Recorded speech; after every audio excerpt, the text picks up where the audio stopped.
I am the Tofu Golem. Please enjoy the video. In this video, I will show you how to make shrimp and pasta. Start by gathering your ingredients. You'll need 1 pound of shrimp, 8 ounces of your favorite pasta, 2 cloves of garlic, and some fresh parsley. Make sure your shrimp are peeled, deveined, and thoroughly patted dry. This helps them sear beautifully. Having everything prepped makes the cooking process smooth and enjoyable. Let's get cooking. While you're prepping, get a large pot of water boiling. Add a generous pinch of salt to the water. This seasons the pasta from the inside out. Cook your 8 ounces of pasta according to the package instructions until it's al dente, meaning it still has a slight bite. Don't forget to reserve about 1/2 cup of that starchy pasta water before draining. It's a secret weapon for a silky sauce. Now for the star of the show, the shrimp.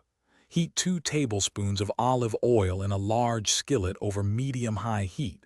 Once shimmering, add your shrimp in a single layer.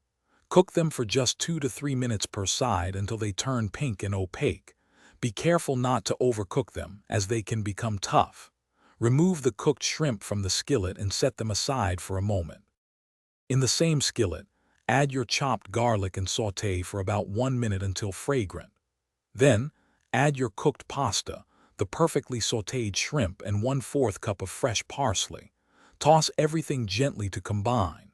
If the sauce seems a little dry, gradually add some of that reserved pasta water until it reaches your desired consistency. Serve immediately and enjoy your delicious homemade shrimp and pasta. Thanks for watching. Consider subscribing if we helped you today.